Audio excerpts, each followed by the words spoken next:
ഓരോ വ്യക്തിയുടെയും ജനിതക സവിശേഷതയനുസരിച്ച് ഓരോരുത്തർക്കും വ്യക്തിഗത മരുന്ന് വികസിപ്പിച്ചെടുത്താൽ എങ്ങനെയിരിക്കും?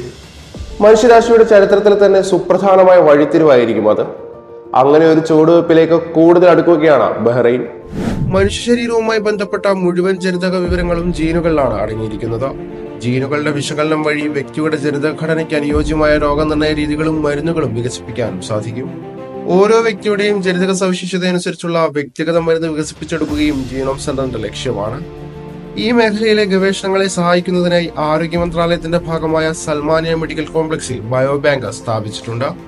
DNA-യും ജൈവ സാമ്പിളുകളും ശേഖരിച്ച് സൂക്ഷിക്കാനായി സജ്ജീകരിച്ചിട്ടുള്ളതാണ് ബയോബാങ്ക്.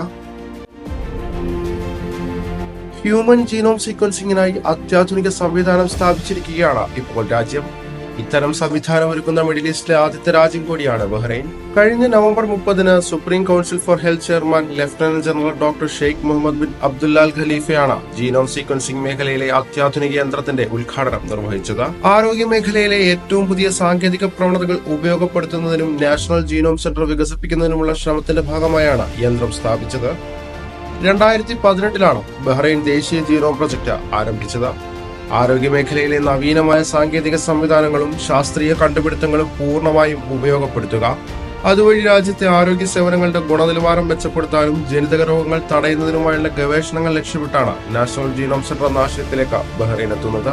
ജീൻ സാമ്പിളുകൾ ശേഖരിക്കുകയും അത് വിശകലനം ചെയ്യുകയും ചെയ്യുന്നത് വഴി രോഗകാരികളായ ജീനുകളെ വിച്ഛേദിച്ച് മനസ്സിലാക്കാനും പഠിക്കാനുമുള്ള അവസരമാണ് ശാസ്ത്ര സമൂഹത്തിന് കൈവന്നത്. ജനിതക രോഗസാധ്യതകൾ മുൻകൂട്ടി അറിയാനും അത് തടയാനും വൈദ്യസമൂഹത്തിന് നാഷണൽ ജീനോം സെന്ററിന്റെ സഹായത്തോടെ കഴിയും. ജനിതക രോഗങ്ങൾ തടയുന്നതിനും അവയുടെ ചികിത്സയ്ക്കുമുള്ള ഫലപ്രദമായ മരുന്നുകൾ വികസിപ്പിക്കുന്നതിനും ഇത് സഹായിക്കും.